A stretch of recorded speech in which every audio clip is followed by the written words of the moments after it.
আমার করা কেকগুলোর মধ্যে সবচেয়ে বেস্ট একটা কেকের ডেকোরেশন আজকে আপনাদের সাথে শেয়ার করব। এটা একটা 2 টায়ার অ্যানিভার্সারি কেক ছিল। কিভাবে কেকটিকে সেট করলাম, কিভাবে এত সুন্দর করে ডেকোরেশন করলাম, সেই সব কিছু নিয়ে থাকছে আজকের এই ভিডিওটি।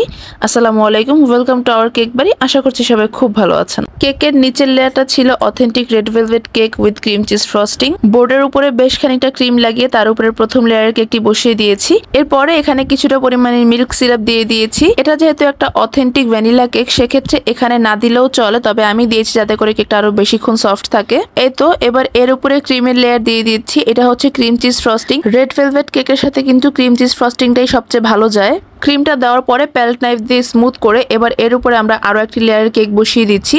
এইভাবে করে আমি প্রত্যেকটা লেয়ার কমপ্লিট করে নিব। এখানে আমি কেকটিকে ডেকোরেশন করার জন্য যে বোর্ডটা ইউজ করেছি সেটা ছিল একটি 10 ইঞ্চি সাইজের রাউন্ড শেপের বোর্ড।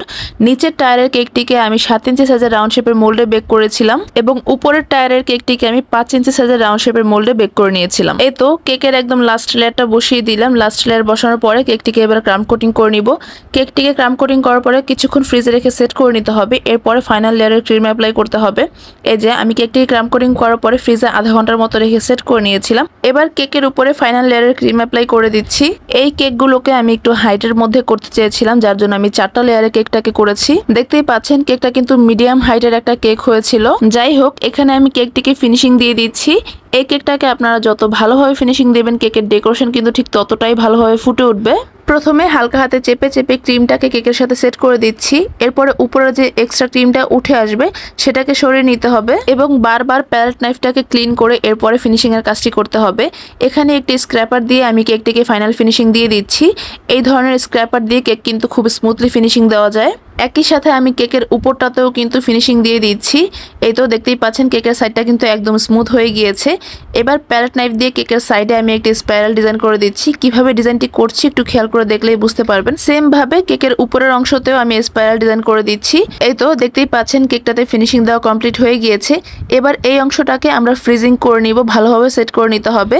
এবার এখানে আমি কেকের উপর টায়ারটাকে রেডি করে নিচ্ছি। এটা ছিল chocolate moist cake with chocolate ganache. আমি এখানে কেকের লেয়ারে কিছুটা পরিমাণে কফি সিরাপ ইউজ করেছি, এতে করে কেকটা খেতে আরো টেস্টি হবে।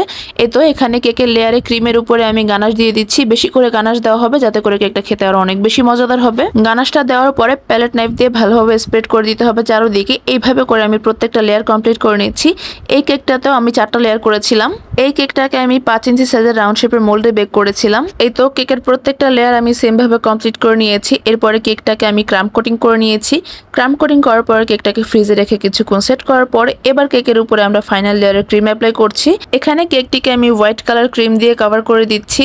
ক্রিম অ্যাপ্লাই করা হয়ে গেলে কেকটিকে খুব সুন্দর করে ফিনিশিং দিয়ে দিচ্ছি। কিভাবে রেড ভেলভেট কেকের বেস তৈরি করবেন, কিভাবে ক্রিম চিজ ফ্রস্টিং তৈরি করবেন, অথবা কিভাবে চকলেট কেক তৈরি করবেন, চকলেট গানাশ তৈরি করবেন, সেই সমস্ত ভিডিও কিন্তু আমার পেজে আগে থেকেই আপলোড করা আছে। আপনারা চাইলে দেখে নিতে পারেন। ভিডিওর লিঙ্কগুলো আমি ডেসক্রিপশন বক্সে অ্যাড করে দিব।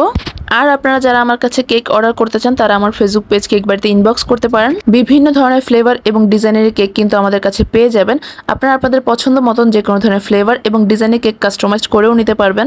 আমরা শুধুমাত্র ঢাকা সিটির মধ্যে কেক ডেলিভারি করে থাকি। মিনিমাম 2 থেকে 3 দিন হাতে সময় রেখে এরপরে কেকের অর্ডারটি কনফার্ম করতে হবে। এই তো কথা বলতে বলতে আমি আমার এই কেকটিতেও সেম ভাবে ফিনিশিং দিয়ে দিয়েছি। ফিনিশিং দেওয়ার পরে কেকগুলোকে ভালোভাবে ফ্রিজে রেখে সেট করে নিতে হবে।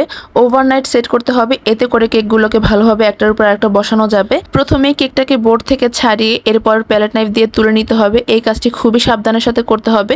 এরপরে কেকের উপরে বসিয়ে দিচ্ছি। ভালোভাবে প্লেসমেন্ট আগে থেকেই করে রাখবেন যে ঠিক কোন অংশে কেকটা বসাতে যাচ্ছেন সেইভাবে বসিয়ে দেবেন, এতে করে কাজটি সহজ হবে। এই তো দেখতেই পেলেন খুবই সহজে একটা কেকের উপর একটা কেক সেট করে দিয়েছি। এবার আমি একটা বর্ডার করে দিচ্ছি দুটো কেকের মাঝের অংশে। যেটা বলছিলাম যে 2 টায়ার কেকগুলোকে সেট করার ক্ষেত্রে অবশ্যই কেকগুলোকে আগে ভালোভাবে ফ্রিজিং করে নিতে হবে। হাতে সময় যদি একদমই কম থাকে সেক্ষেত্রেও মিনিমাম 3 থেকে 4 ঘন্টা ফ্রিজে রেখে সেট করে নিতে হবে। এই তো কেকের নিচের অংশেও আমি সেম ভাবে বর্ডার করে দিয়েছি। এবার কেকের গায়ে আমি কিছু গোল্ডেন লিফ লাগিয়ে দিচ্ছি। এগুলো কিন্তু এডিবল, খাওয়া যাবে, কোনো সমস্যা নেই। বিভিন্ন জায়গায় ছড়িয়ে ছিটিয়ে আমি এগুলোকে লাগিয়ে দিচ্ছি। এবার এখানে কিছু আমি সুগার বল বসিয়ে দিচ্ছি। হোয়াইট কালারের বড় ছোট মিক্স সুগার বল এখানে ইউজ করেছি। কেকের উপরে যে ফ্রেশ ফ্লাওয়ার গুলো ইউজ করব সেটার ডাটটাকে কেটে ছোট করে এইভাবে করে ক্লিন র্যাপ দিয়ে মুড়িয়ে নিয়েছি। এবার ফুলগুলোকে কেকের উপরে সেট করে দিচ্ছি। কেকের একদম উপরের অংশে 3টা ফুল দিব। দিব এবং কেকের সাইডে মাঝের অংশে আমি 3টা ফুল দিব এবং কেকের একদম নিচের টায়ারেও আমি 3টা ফুল দিব। এভাবে করে আমি ফুলগুলোকে সেট করে নিয়েছি। ফুলগুলো কিন্তু একদম বড় সাইজের ছিল না, মিডিয়াম সাইজের ছিল, যার কারণে কেকটা দেখতেও সুন্দর লাগছিল। এবার সেই ফুলগুলোর পাশ দিয়ে আমি কিছু জিপসি ফ্লাওয়ার অ্যাড করে দিচ্ছি। এই ফুলগুলো বসানোর কারণে পুরো কেকের লুকটাই কিন্তু একদম চেঞ্জ হয়ে গিয়েছিল। এই কেকটা যে সামনাসামনি কত বেশি সুন্দর লাগছিল তা বলে বোঝানোর মতন না। খুবই সুন্দর একটি কেক ছিল, অ্যানিভার্সারির জন্য একদম পারফেক্ট। যাই হোক, আজকে ডেকোরেশন করা এই সুন্দর কেকটি আপনাদের কাছে কেমন লেগেছে সেটা অবশ্যই আমাকে কমেন্ট করে জানাবেন। পাশাপাশি আমার ইউটিউব চ্যানেলটিকে সাবস্ক্রাইব করতে ভুলবেন না। সবাই খুব ভালো থাকবেন। আল্লাহ হাফেজ সবাইকে।